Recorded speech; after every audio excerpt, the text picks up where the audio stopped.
Now, people sat across the desk from me for 25 years. First, they would tell me, "You're a damn liar. Business cannot be done this way. You're a damn liar." And they didn't even make me mad. I just laughed. Because they didn't know something I knew, because I'd been doing it that way for 10 years, and it was all right. So I just went ahead doing it. And pretty soon they were coming in. Everybody in like business, we would call them competitors if we called anybody competitors, but I didn't have any competitors. Because I wasn't competing with anybody. I was just helping my people do things they need to have done because I wanted to. And everybody came in the last few years who were like business. And they sit down and they say to me, how do you do these things? You know, the ones that told me I was a damn liar. Because they couldn't even bid the business I was working with, you know. They'd go to see bonds, and they'd say, "Look, you're putting it in your market. I want to bid on it." They say, "Charlie's going to put it in." They say, "What do you mean?" I said, "Charlie's going to put it in." Well, he said, "How do you know he's not going to take your IT? You got to have some bids to compare." He said, "Charlie's going to put it in." So it costs money to bid on these jobs. Go see somebody else. Until they started coming in and see me, and they'd say, "How do you do these things?" And I'd take 2 hours out and I'd tell them. I'd tell them exactly. And they'd leave thinking, I got his number now. I'll fix him. I know how he does it. I'll get him. But they didn't get me. Neither did they get the business. Because, you see, they weren't motivated, as I was. They weren't motivated that way. They thought you had to outperform and outmaneuver. I knew better. Because I did it that way 30 years and ended up in the bottom of the state then. Okay.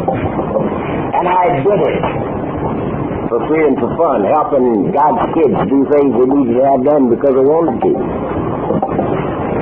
For 25 years, and I got rich. And I wasn't even trying to get rich. They made me rich. Now I'm going to tell you a couple other things because nearly all of you guys are still in business.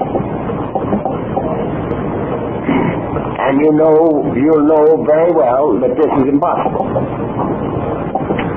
So you can say when you get through, "Well, I heard that mutt, but she's a liar." You know?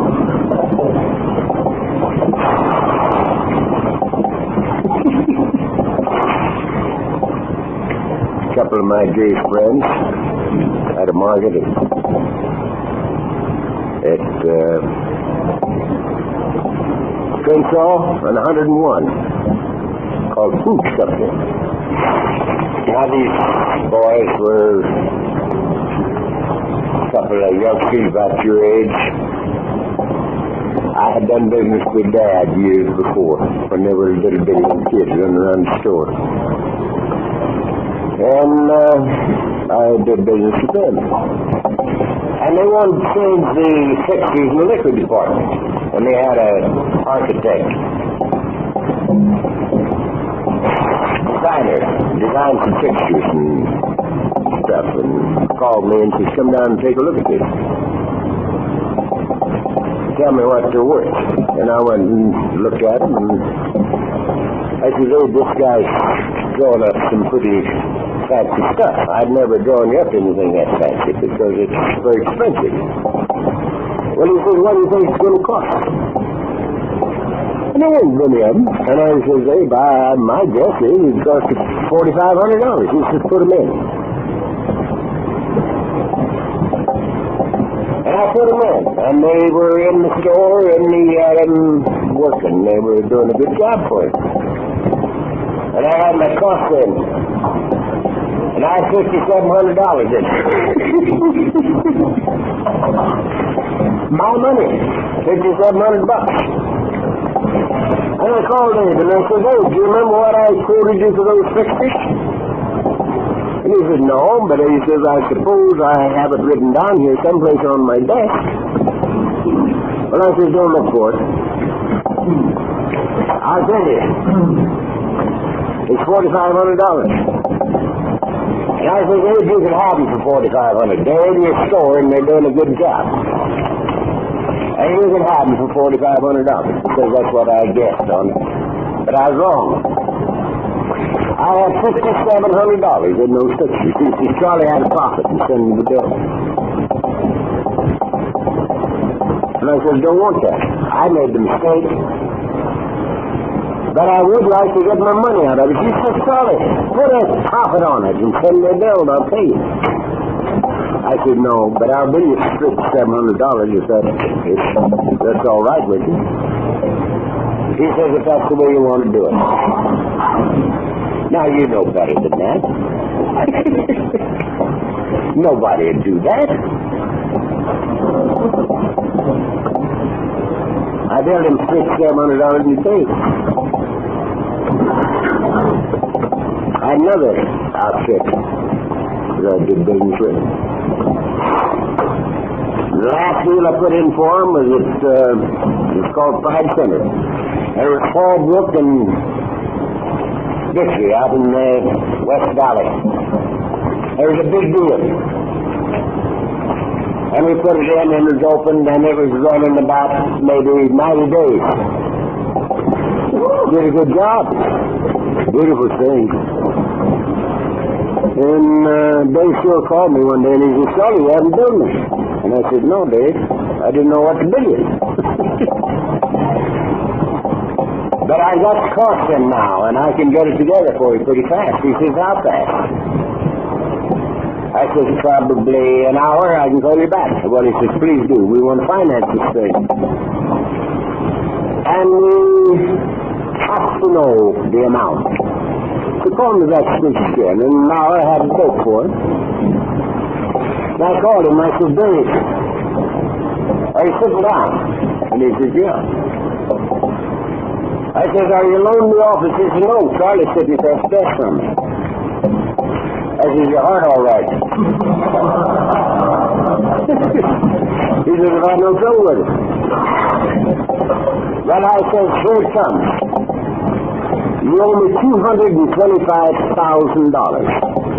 He said, well, isn't that too bad? He says, I just wrote on a slip of paper $225,000 and handed it over to Charlie across the desk. He says, you ought to hire me as an estimator. To send me a bill. Now, you know that's wrong.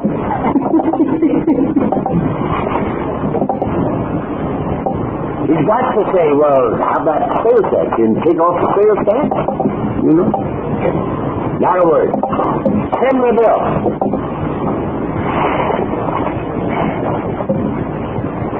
I was in trouble. 1958. Pretty bad trouble. And I had to have some business. I had a vacant plant. And it cost me $13,500 a week to keep the doors open.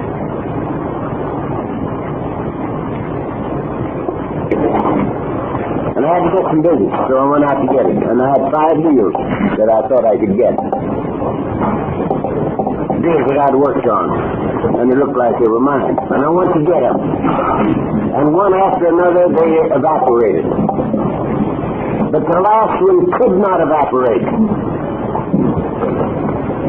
Because the 2 owners of the deal were members of Alcoholics Anonymous.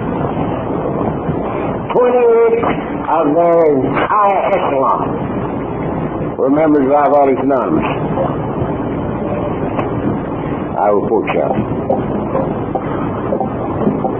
And that was my deal, and it couldn't be anybody else's deal because I'd done all their thinking, all their planning, everything. I'd gotten the deal together for them.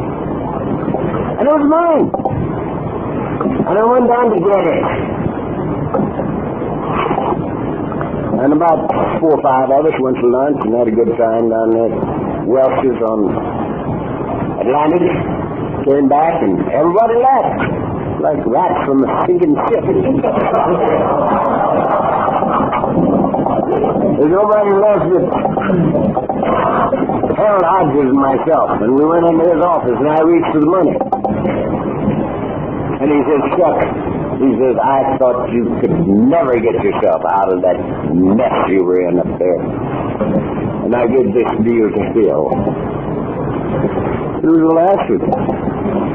There weren't any more. And about 5 minutes later, he says, Chuck, why don't you say something? I said, well, there's nothing to say. And I went out and started to drive back to town. Their offices in Long Beach. My plant was in 40s in Alameda, and I couldn't drive, so I drove off the road. And I sat there and I looked at myself for a while, and I couldn't get myself together. Here, everything had just evaporated right in front of my eyes. And I finally came to see that here I had gone out for the first time in years to get some business. 12 years before, I'd started making 12-step calls in business, helping people do things they need to have done because they wanted to.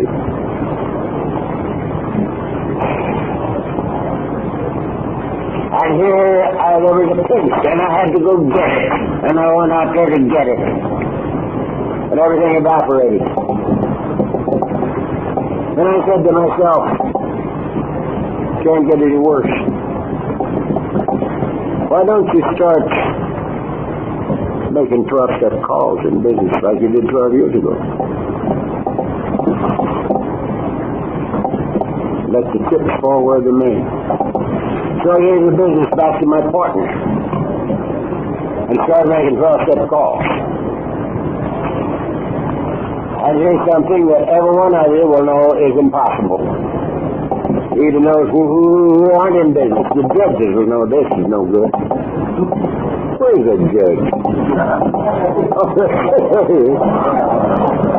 You were pretty good this morning when you guys weren't here. So,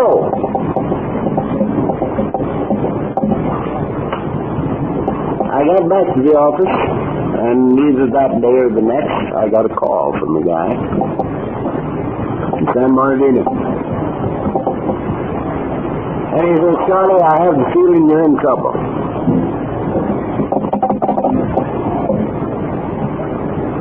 And I have written out a check for $50,000 in your name, and it's lying here on this desk of mine. You don't sign a note, you don't pay any interest. We'll apply it to the next deal we have. Come and get it, if you need it. I don't know whether you do or not, but I have the feeling. I said I'm going to Miami tonight. I'm going to be going a week to the SMI Institute. That was the Supermarket Institute. You either come and get it now, or you come after I get it back.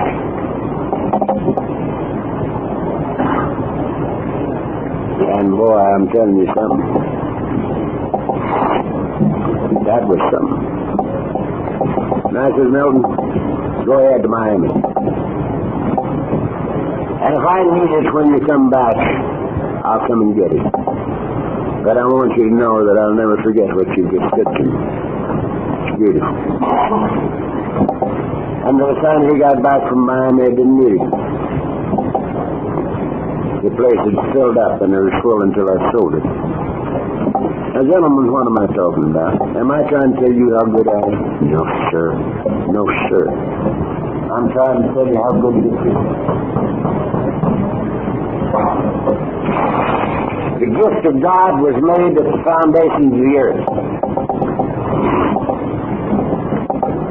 In my book, God hasn't got anything to give me. Not because he hasn't got anything, but because he already did.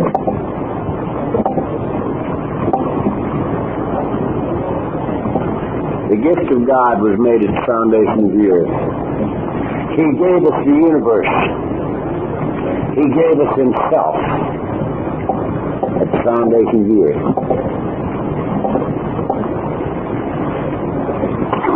When I was sitting in that same chair I sit in now, with everything gone, the blackest moment of my life, the universe was mine. God was mine, and all that he had was mine. She knew it, but I didn't. I had to discover it. And being an alcoholic, I had to discover it in my own way and in my own time.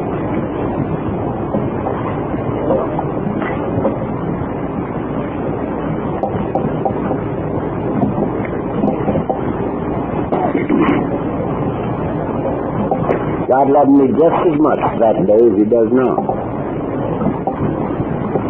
Just the same, no different. But he never kept me from making mistakes.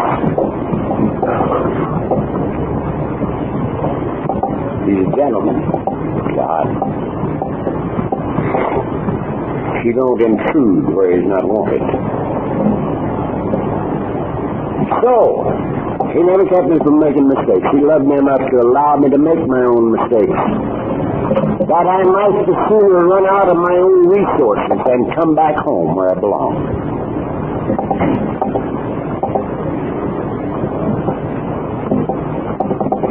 So, my business is to go about his business.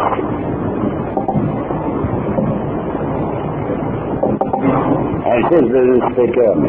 That is not my business, that's his business. Now what is his business that I'm going about? Helping his kids do things they need to have done because I want to. A 12-step call in business, a 12-step call at home, a 12-step call in AA, a 12-step call in play.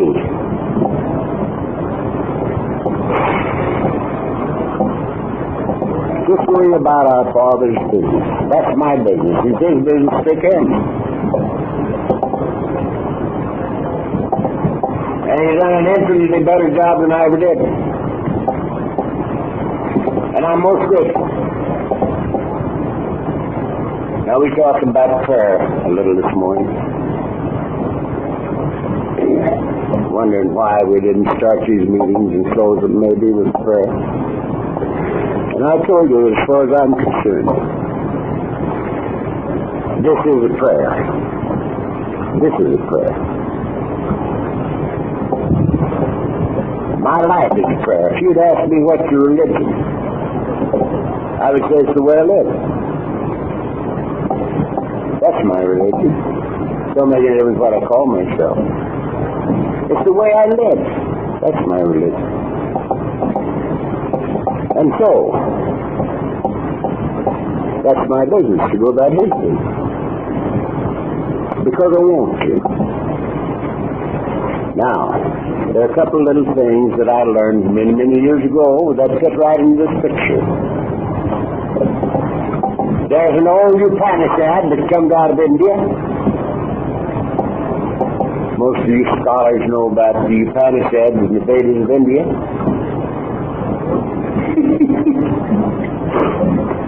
I had a guy down Palm Springs when we were down there last who was a Vedantist.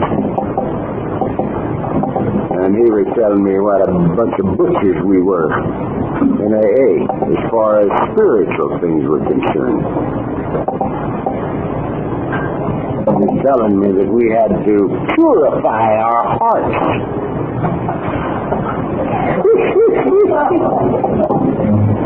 So we would be worthy to see God. We had to purify our hearts. I said, yeah. I said, I will see that route myself. I purified the hell out of my heart. And the purer I got, the drunker I got.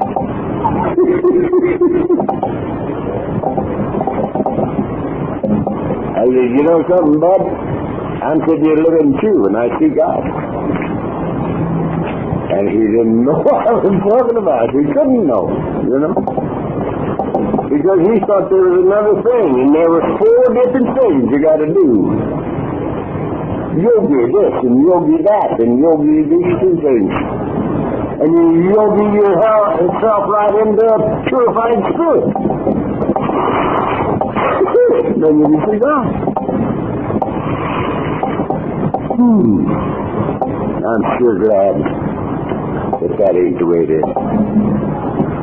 I'm sure glad that the God that there is not anything like the God that I was told about. I'm most happy about that. Now this Ephesians says this: the whole world is the garment of the Lord. Renounce it and receive it back as the gift of God. What does it mean? It means that as long as these things were important to me, I couldn't have them. I beat my brains out for 30 years to get the things I thought I was born without, and ended up in the bottom of the snake pit. Now, I wasn't a fast buck artist. I wasn't that confident man. I worked hard to get it. And I ended up in the bottom of the snake pit. And then I put in 25 years trying to add 2. And all the things I beat my brains out to get are mine, and infinitely more so. When they're unimportant to me, they belong to me. The whole world is the garment of the Lord. Renounce it and receive it back as the gift of God. It's beautiful. And they say another thing. They say that anything that's worth doing is an end in itself.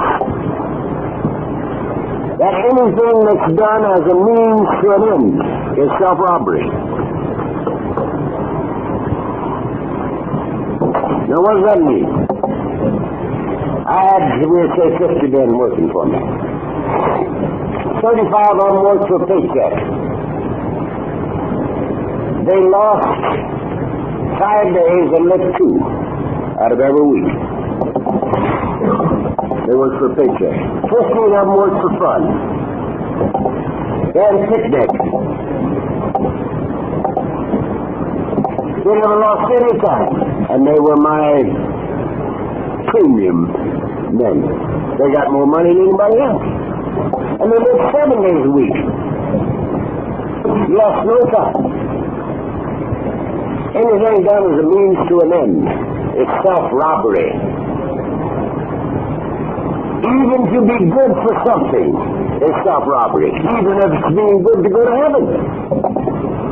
It's pretty good motivation. But it's self-robbery. Because there's no barter in this deal. No barter at all.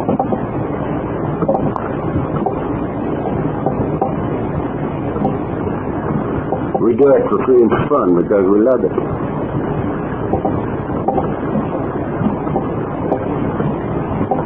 Fascinating.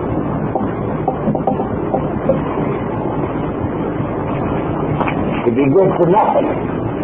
This is the freedom of life. Just to be good for nothing. That's not self-robbery. That's for fun and for free. Now, I said a while ago, in my opinion, the gift of God was made the foundation of the earth. I'm not the first guy that's ever said that. It's written. Fear not, little flock, it's the Father's good pleasure to give us kingdom. Fear not, little flock, it's the Father's good pleasure to give us kingdom. I don't say you got to earn it.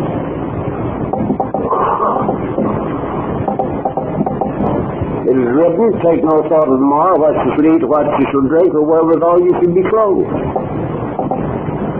Your Heavenly Father knows what you have need of for you. It is written, whatsoever you desire when you pray, believe that you have it, and you'll receive it. Now, how in the world are you going to believe that you got something that you ain't got? How are you going to believe? There's a trick to it. You got to know that the gift of God was made the foundation of you. That God's will for you, His child, is fulfillment, peace, and joy. And that every good and perfect gift is from His hand. So, when we recognize this, then we know that what we might pray for is already ours. It's already ours. The gift from God to His kids. No border. Now, lastly, for this session, I'm doing pretty good. You know, I'm holding the time limit right put nearly on the dot.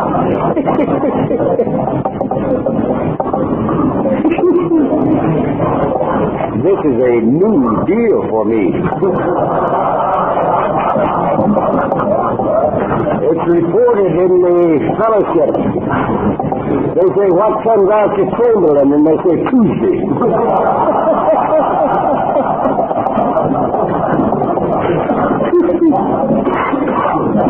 I am ending up right on time.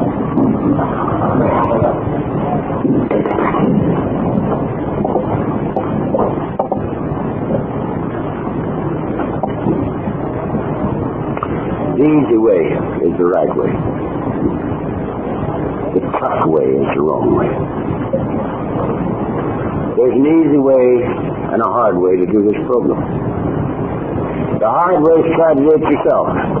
The easy way is to know that you can. To know that you can. To recognize the need for help.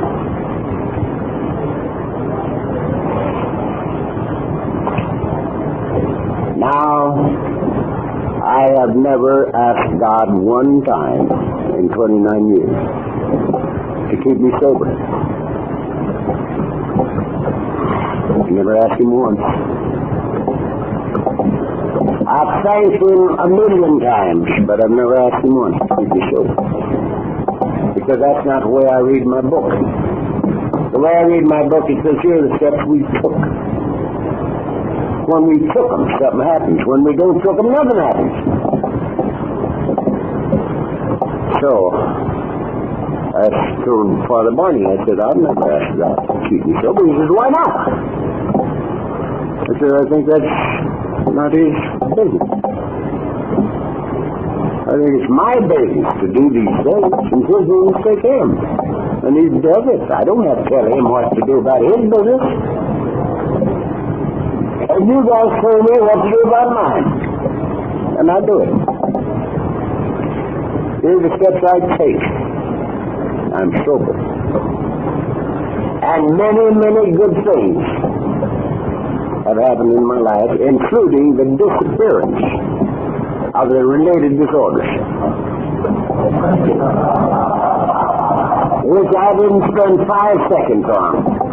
Not 5 seconds did I spend trying to get my wife back, or the kids, or my job, or my health or my sanity. And somehow or another, it sort of all fell together.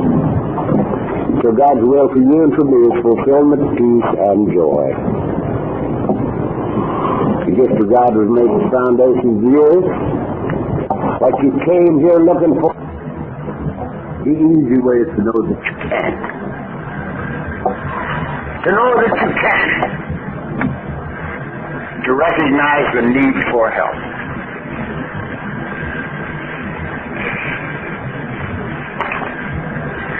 Now, I have never asked God one time in 29 years to keep me sober.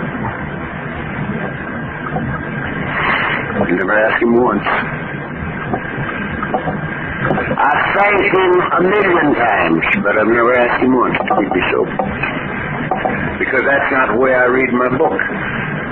The way I read my book, it says here are the steps we took. When we took them, something happens. When we don't took them, nothing happens. So, I told Father Barney, I said, I've never asked God to keep me sober. He says, why not? I said, I think that's not his business. I think it's my business to do these things, and his business to take him. And he does it. I don't have to tell him what to do about his business. And you guys told me what to do about mine. And I do it. Here are the steps I take. I'm sober. And many, many good things have happened in my life, including the disappearance of the related disorders, which I didn't spend 5 seconds on. Not 5 seconds did I spend trying to get my wife back, or the kids, or my job, or my health, or my sanity. And somehow or another, it sort of all fell together. So God's will for you and for me is fulfillment, peace, and joy. The gift of God was made the foundations of the earth. What you came here looking for, you came looking west. But we have to find it where it is, and it's right here. And it's an inside job. It's an inside job. Uncovering, discovering, and discarding, as Alcoholics Anonymous. Fascinating way of life. And it gets better for 29 years to my certain knowledge. And I suspect it's going to get better forever. World without end. Amen. God bless you all.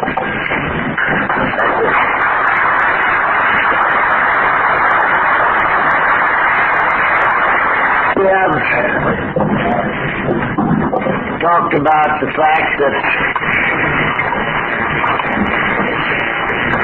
everything that we were conditioned to believe was true about life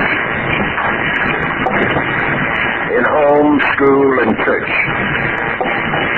has had to be reversed since we grew up a little bit. And of course, this includes getting out of our own way. Self-discovery. It includes surrender, when we were conditioned to believe that surrender was for the weak. A strong man wins, a weak man surrenders. So, we had to run our own lives. We had to win the battle. In this new way of life,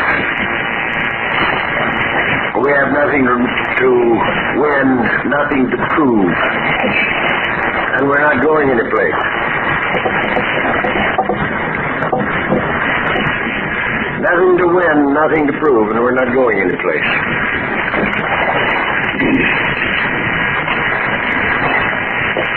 Now, I am either going to run my life and take the consequences thereof, going to run it and take the consequences thereof. One or the other of those things I must do. We cannot do both. Again, it's written that you can't serve two masters. Either you cling to the one and despise the other, or vice versa. A house divided against itself can't stand. So either I'm going to run my life and take the consequences thereof, or I'm not going to run it and take the consequences thereof. And they don't mix. And I can't run mine. As we have said, we had 43 years to run the show. During which time I was the star of the show and the master of ceremonies. And after 43 years, I had accomplished failure in every department of life. So I can't run my life. I can't run nothing. Can't run my business, can't run my wife, can't run my kids. Can't run anything, and I know it. I knew it when I got here. I came here knowing that I had lost the battle of life. And I'd given it everything I had. I gave it my wife, my kids, our home, my job, my health, my sanity, and my money. And I lost.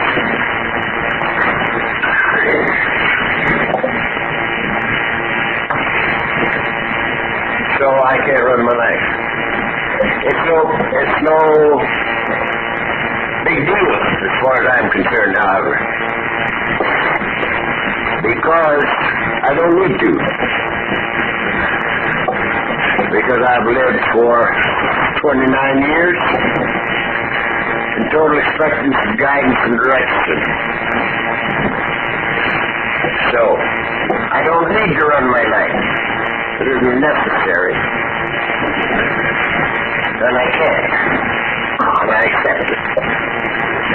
Now the next premise is that God is either sufficient unto all of my needs, or He is not sufficient unto all of my needs. One or the other. If He is not sufficient unto all my needs, there's nothing to worry about. Because in that case, life is not worth the candle. The sooner it's over, the better. We might as well knock this thing off and go down with the bus and fill it full of liquor and shut up.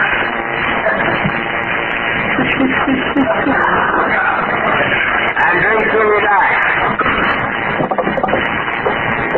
If God is not sufficient in all our needs, the sooner it's over, the better. There's nothing to recommend life. So if He is not sufficient, there's nothing to worry about.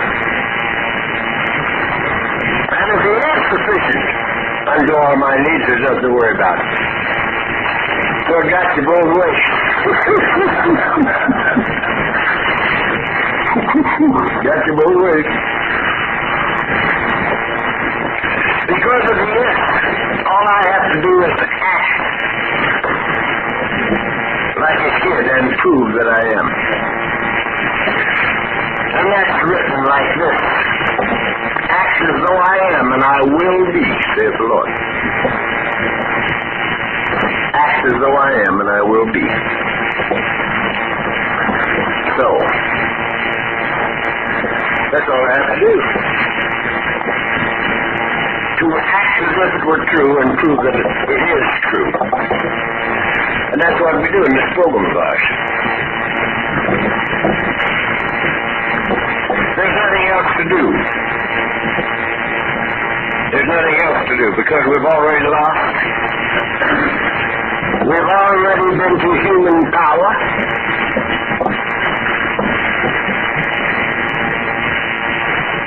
The best I went to, the priest, to the doctor. And as we said, the guy who knew more psychiatry than there is. And every one of them talked to me about willpower, backbone, and stand up and be the man. Every one of them. Because you see, prior to 29 years ago, almost nobody knew anything about alcoholism. The people I went to see, the authorities, did not know anything about alcoholism. And they couldn't help me. And I didn't know anything about alcoholism, and I couldn't help myself.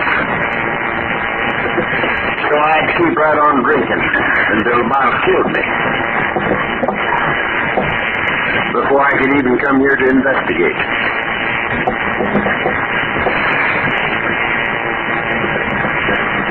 Now, I knew that my job, my problem was not the lack of willpower or the lack of backbone or the lack of being able to stand up and be a man. I knew that. I was born with a pitchfork in my hand. I can't remember when I wasn't working. I always worked.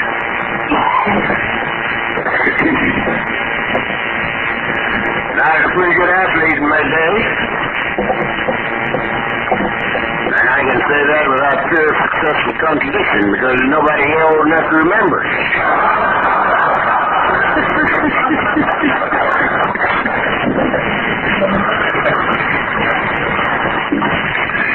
And my backbone had never given me the slightest trouble. And you know something? It hasn't yet. My backbone does a hell of a job for me. If everything I have worked as well as my backbone, I'd be in top shape.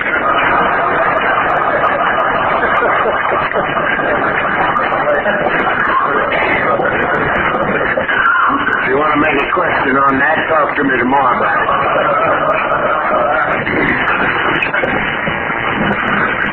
So, it isn't backbone. It most certainly isn't willpower. If there's ever a group of people on the face of the earth who has willpower, it's the drunks of the world. Well, we got willpower to burn. I can get whiskey and Kansas on election day if it fell on Sunday. It depended only on how I was walking off the sidewalk, how long it took. Any place in the country. If the need was great, it didn't take very long to get a jug. Every time I hear these earth people talking about backbone, willpower, I want to ask them one question. How many of them ever crawled a mile in the mud after dark just to get a bucket of ice?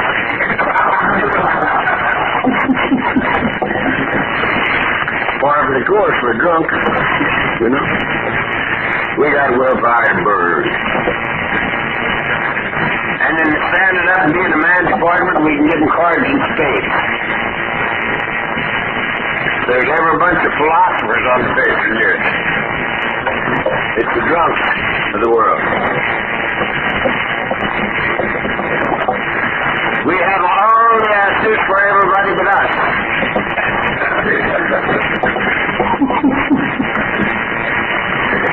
One of our great assets, one of the things that really endeared us to the non-alcoholic world.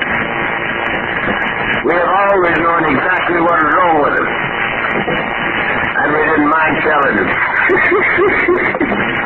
And that's not a good way to win friends and influence people either.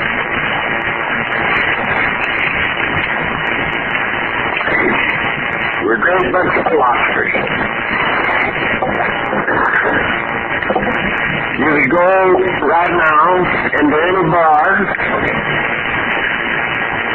in this part of the country and ask the first drunk that you bump into any question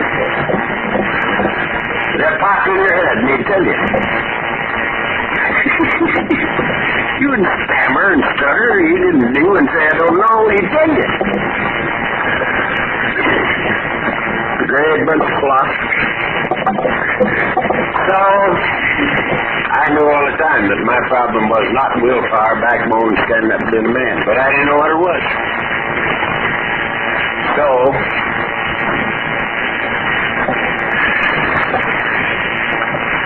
I had to keep right on drinking until I died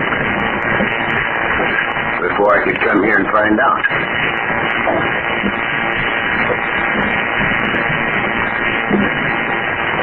Now, this isn't any criticism of the doctors or the preachers or the priests or the psychiatrists, because they didn't know. And back in those days, they did not know. It's comparatively recent thing that doctors and priests and preachers and psychiatrists, a great percentage of them, have made it their business to find out something about the disease of alcoholism. And they can presently tell us and tell us where we can go for help. But in my day, this was not true. Thank God. There's so much more known about it today than there was then, that many people can find out and come without having to destroy themselves as some of us did. However, Mr. C says to me quite often, supposing I had have known something about Al-Anon back in the days when you were drinking, supposing Al-Anon would have been here, and I was in it, and I was knowing a little bit more about how to handle you, or how to treat you, not handle me, but how to treat me. Do you think that it would hasten you into society before you came? And I say I don't really believe it would have. In my case, I don't really believe it would have. Because I am one who certainly could not hear till I could hear, and could not see until I could see.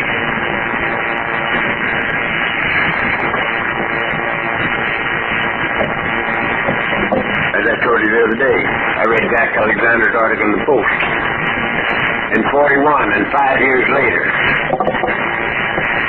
I remembered that I'd read it. I was 4 seats in the wind when I read it. And I remembered only 2 things about it: that drunks help drunks and didn't drink. And they called it Alcoholics Anonymous.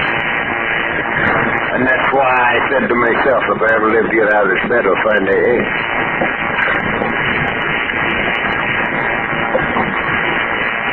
And from the decision until now, I haven't had a drink. So I don't know. In my own case, up until my last drunk, it was never my fault that I drank. Up until my last drunk. And I got drunk for 25 years. And I was periodic for the last 10. And I was physically sober then tonight. Between every 2 drunks for 10 years. And I can look at my record with physically sober eyes for that whole 10 years. And yet until my last drunk, it was never my fault that I drank. It was your fault. It was my wife's fault. It was her mother's fault. Now there was a king-size reason for getting drunk. That mother-in-law of mine.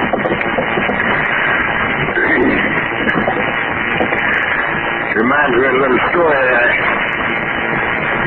picked up from Al Badger in Dallas. Al's gone to the big meeting. He's a hell of a guy.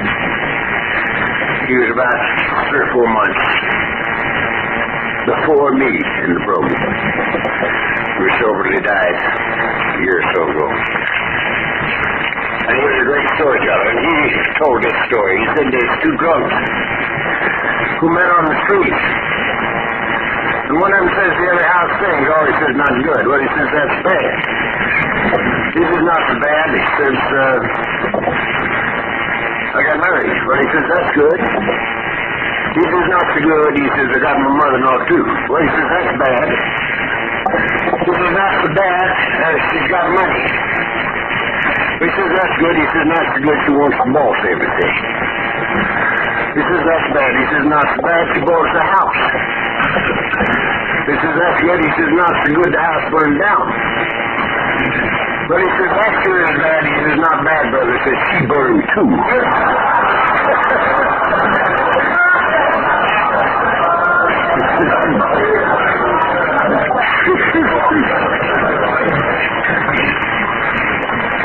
And so that last excuse has got to go to the board. It's got to burn out. If you and I have one excuse left, that is still acceptable to us. We have another drunk left. Nobody is going to do the things necessary to obtain and maintain sobriety. If there's any way to put this on to anybody else, your mother-in-law or your boss or anybody else, we're not going to do it.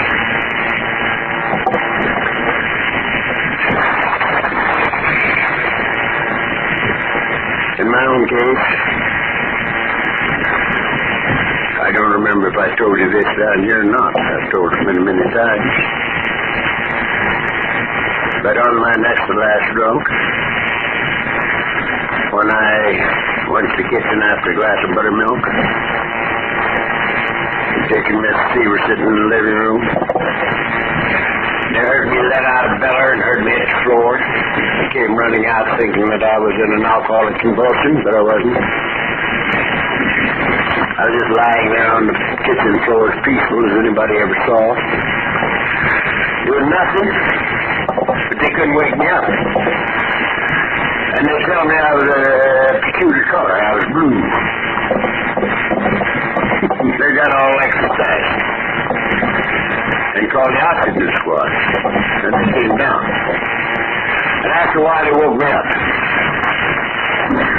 And they told me that, to all intents and purposes, I'd been dead. That they'd had a hell of a time bringing me to, and nobody'd ever bring me to again under those circumstances. And you told me if they were me, they wouldn't do that anymore. I remember I told you that. But I did it again. But the thing I want to tell about this time is this. That about 36 hours after they brought me to, I was able to get the old dirty bathrobe on and start walking off this drunk. Now that's the way I had to sober up. I never heard of an easy way to sober up until I got to Alcoholics Anonymous. The only way I could sober up was to die until I could live. And I did it mainly walking. And I've got the old bathrobe on and I'm walking up and down the living room floor, back and forth, sweating, freezing, shaking, dying, and walking.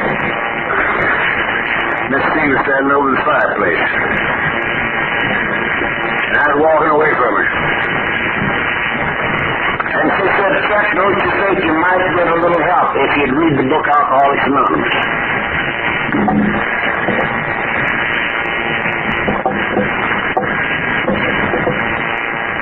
And I turned on her like a lion.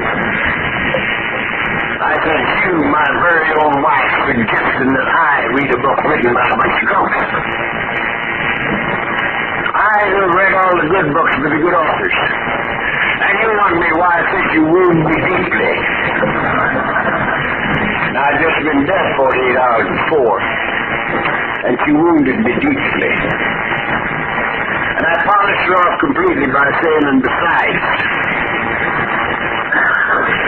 I can write a better book than that myself. Now, that was just 90 days before I came crawling into this program.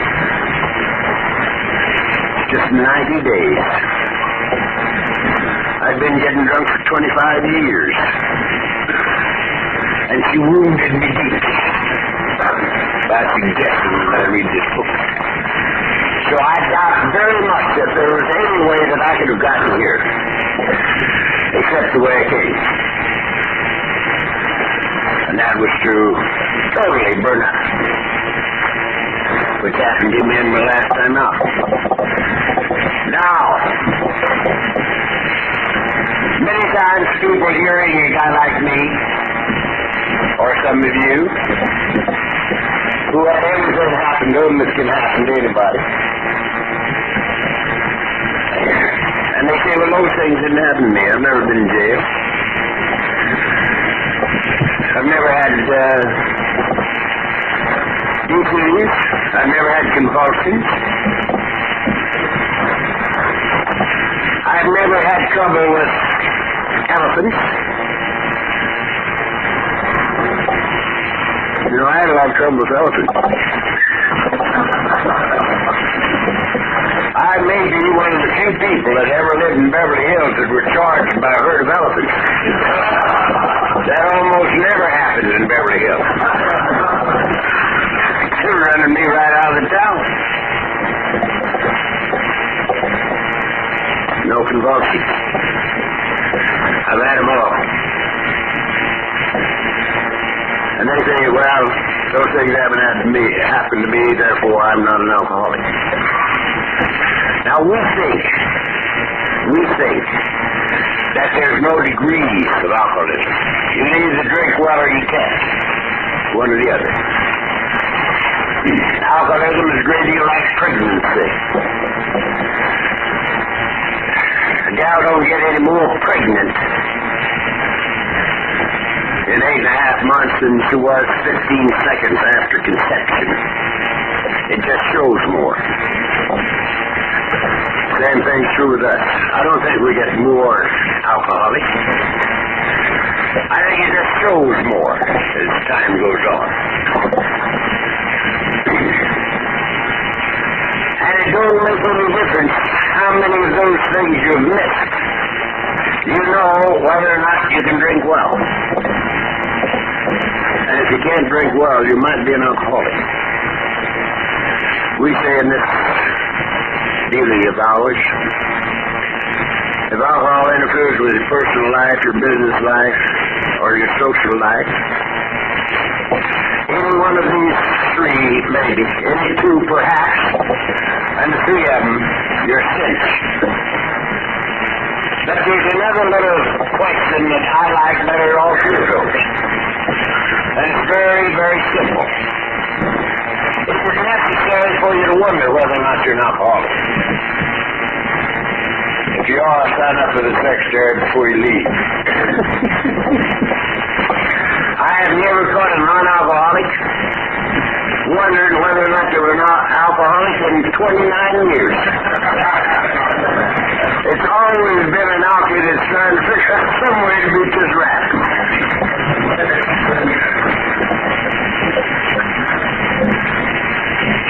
So it isn't how much or where or when. It's what it does for you. I'm mindful of a number of years back, we had a doctor in San Francisco, quite a member of Alcoholics Anonymous. He was a gynecologist. As a matter of fact, he was 5 times a doctor. He was a doctor, a surgeon, an obstetrician, a gynecologist, and a psychiatrist. He was qualified in all those fields. And he told us a little story. He said he was operating a lady who was getting pretty well along in years, past 60, for examination. that arterial tree was very weak. And he had also determined that she'd never have a drink of liquor in her life. And for post-operative care, he prescribed a little brandy. And they started giving this lady a little brandy. And he said on the third day after the operation, she stole the keys from the nurse and got into the brandy.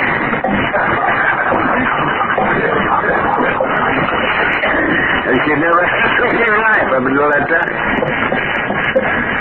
So it's not how much or how long, it's what it does to it, you know. And you can either drink water or you can't. And if you can't,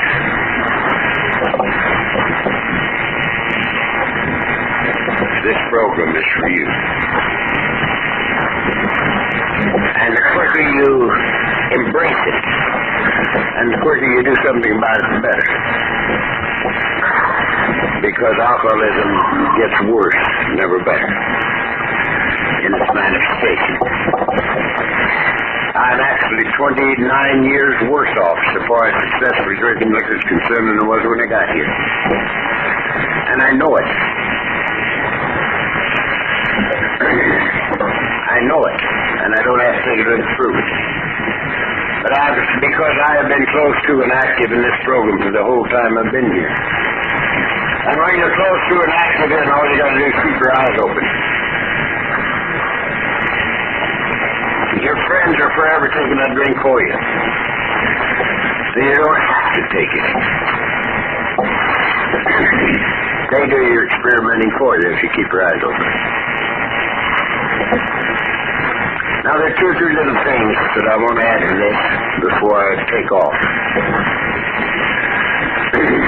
When I first got here, I was quite sure that people who had not suffered as much as I had suffered couldn't possibly love this thing as much as I did. And I felt a little bit sorry for those who came and hadn't had some of the things happen to them that I had happen to me. Because I knew that they didn't, they couldn't feel this thing like I did. Until I got to working with a Debbie priest. Never been kicked out of anything. Was still serving the altar. But he was a priest. A Debbie at that. And it gradually dawned on me that I was a drunken nobody. Nobody gave a damn whether I drank or didn't. Half a dozen people. But a Debbie priest, how much they must suffer in doing a bad job. And I got to working with my banker. And he was one of the biggest bankers in the country. He was an internationally known banker. He taught banking. He was a $1-a-year man with the United States government for quite a while. And he never been kicked out of anything. He belonged to everything in town. Never been kicked out of his home. He lived in Fremont Place. You can only get in there and out one way. No cross streets, no out for the other end. You go in and out the same way. Private. There's where he lived. And he's never been kicked out of home. Never been kicked out of anything. But he couldn't drink well. And he wasn't doing his job well. And he came to Alcoholics Anonymous. And when the time came, when he felt that he had to start trying to give this thing away, He went to his committee. He was chairman of the executive committee of one of the biggest banks in the city. And he went to the committee and he says, look, I have an alcoholic problem. And I have found a way that might let me live for the rest of my life without drinking. And one of the things we must do is to work with alcoholics. And he says, I'm going to have to start working a bit with alcoholics because they worked with me. And I'm sober. And I'm going to have to talk a bit. And people might know. And it might be damaging to this bank. And so I'm submitting my resignation to this committee right now for your action. And they said, go to your office. And he went out. And he was almost to his office when they opened the door and called him back. And they said, whatever you feel that is necessary for you to do, do. And we're with you 1,000%. Isn't that beautiful? And this was one of the most humble men I've ever known in my entire life. Up until the time he died. He's the guy that allowed me to buy my business.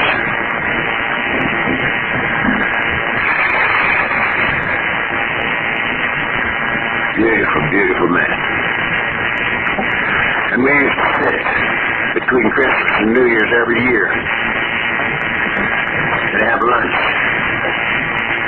in the California Club, which he belonged to. I didn't. But he did. He belonged to everything. And he'd sit there and tell me that that lunch with me between Christmas and New Year's every year was the high point in each year. And I'd sit there and bawl like a baby. Fabulous man. Never got kicked out of anything. But how he must have hurt. How he must have hurt.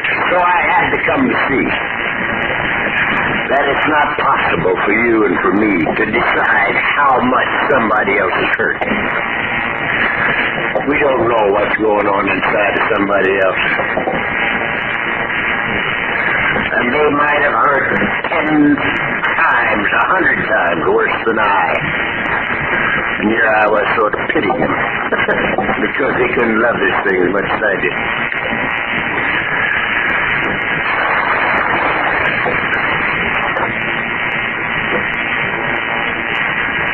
Also, I knew very well that when people didn't practice these principles like I thought they should, they couldn't stay sober.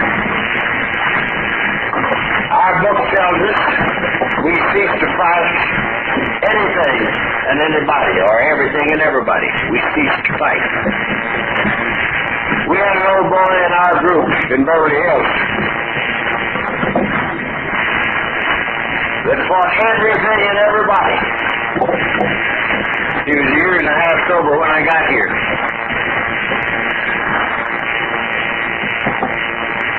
And he's a year and a half older than I am in the program right now. And he never was fighting. He still fights, and he's practically a dead man. Now, back in the old days, I used to try to make him speak to me. And he wouldn't do it. Maybe a whole year go by, we were in the same group. And I couldn't make him speak to me. And I'd do sort of stuff like this. I'd walk up to him in the middle of a sentence, talking to one man. Because he'd have to, he had to do something. Well, he did. He turned around and walked off without even finishing the sentence. I couldn't make him talk to me.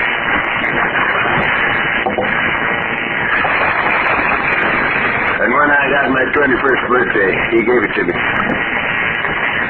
And this roughneck kissed me on the neck when he gave me my birthday cake.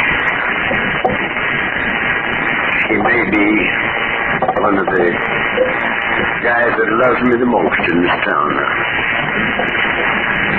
So, we have to come to see that it isn't where you are, it's where you came from. Now, Eddie just might have grown 10 times more than I did in this program. But he didn't start even with me. He started down the ladder a ways. And so we have to come to see these things. And it makes for much, much, much more beautiful living experience in Alcoholics Anonymous.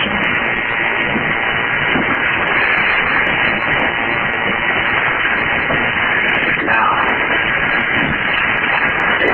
there's a little verse in the book which I won't quote because the doctor don't want me to. But it says this.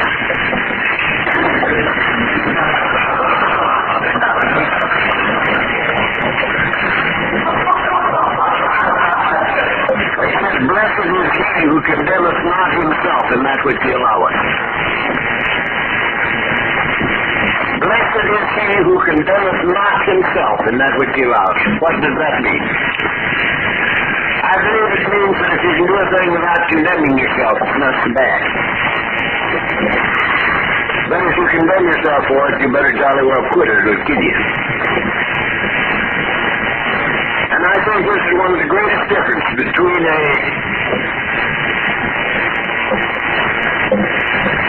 good old Saturday night drunk and an alcoholic. Because you and I condemned ourselves from the beginning.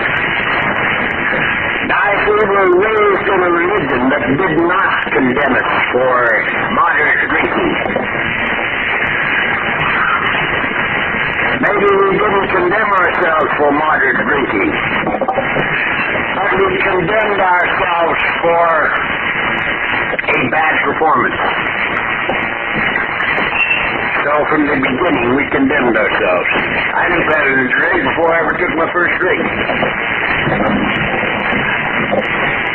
I condemned myself from the first drink. And as time went on, the condemnation became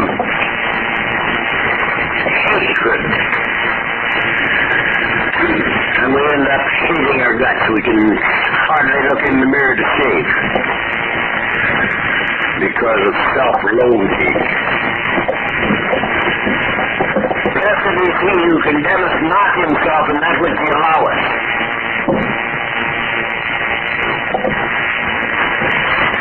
Now again, this tells us this, that there's no particular way that you can classify so-called sin amongst those people around you. Many people can do things that I can't do, and don't condemn themselves at all. Personally, I could do things, many things, 5 years ago that today I cannot do.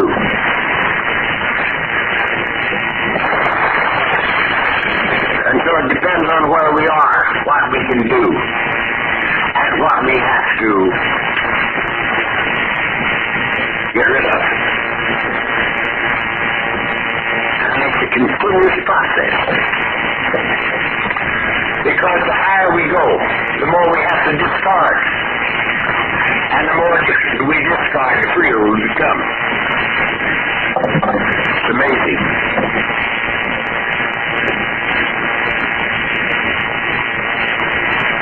There's no such thing as the meaning of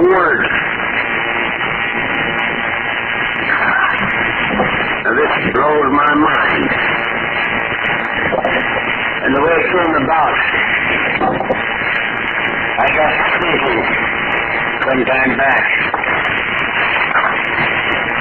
It's the first 2.5 pages in chapter 5, which add up the end of C to about 450 or 60 words. That's all there is.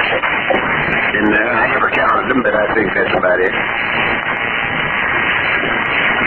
And I have gone through that not less than 25 and probably near 30,000 times in 29 years. Let's see on the side one. Please turn your cassette over now and continue to listen on the other side. Thank you. That must be the last reading on the face of the earth.